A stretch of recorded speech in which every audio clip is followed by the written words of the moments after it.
Well, first set of antlers I found this year. What do you think, Mom? Very nice. Pretty nice. Matching set, ain't it? Yep. Nice 8-pointer. Had some nice brow tines. That's just how we found him. Laying up here on this hill. Go ahead and get in there, Mom. Pick them up. Let's see what they look like. Let me take a picture first. Okay. Trying to figure out how his head was, you know? Yeah. Sort of weird. His head had to be like this when this one fell off. And he had to be turned around going back the other direction when that one fell off, right? Yeah, he might have got up and just shook off. You know how they do when they get up? Yeah. He might have just stood up and shook himself off. Let's see what kind of, that's got some super brow tines on it. See what that looks like. Oh, yeah. Oh, man. Nice shed. That's the first shed you ever found, ain't it? Oh, no, we found that one on Easter. Yeah. That's been many years ago. Well, Get the other one. It ain't been 8 yet. Oh, heck no. They ain't, you know, they're not blood stained, but they're fresh. Man, that, put them together like it'd be on his head.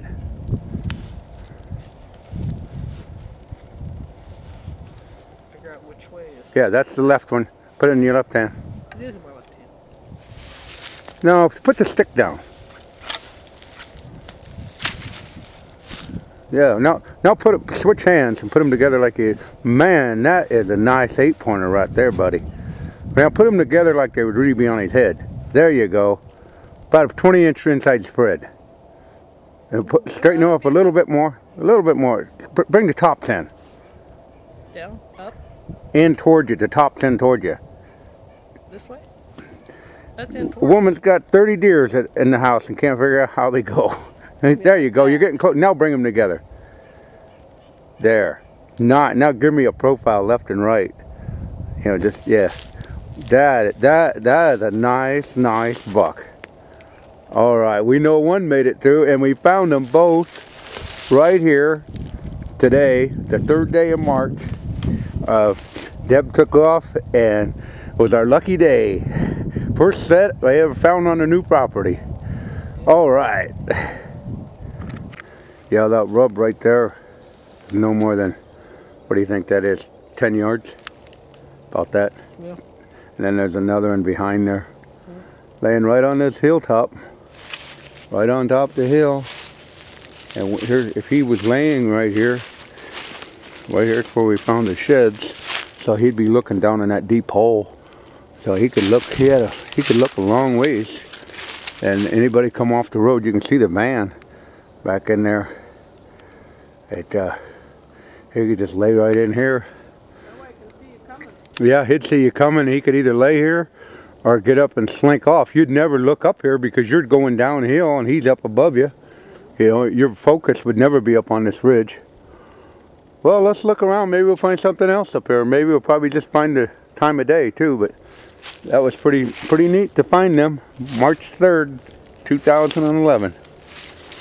A word to some of you people that probably, I don't know how your history of hunting antlers are, but this is a north-facing slope right here, which more than likely wouldn't be conducive to deer to lay on, because the wind, you can see the snow's all on this hill, and that means it's colder and the sunlight don't get there that much. Now if I turn right around and 180 degrees, this is the same timber.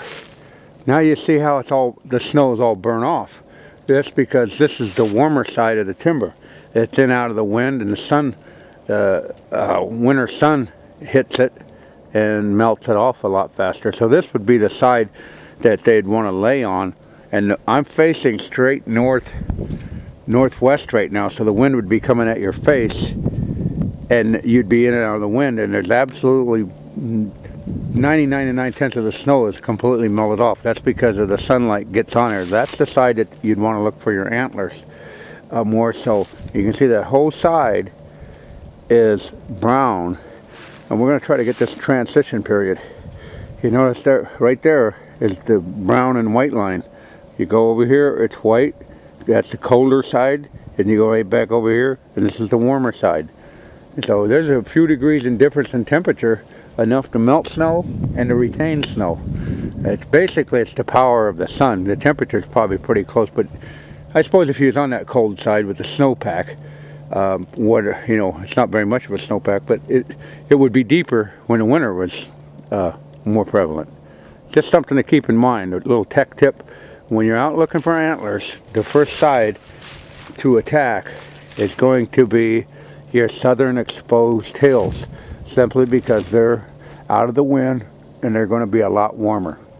And I like hunting antlers on a cloudy day, because if the sun was really bearing down in here, all these leaves, they dry out and they start reflecting, and it's really hard on the eyes.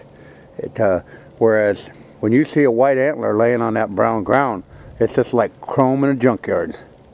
Well, have a good day.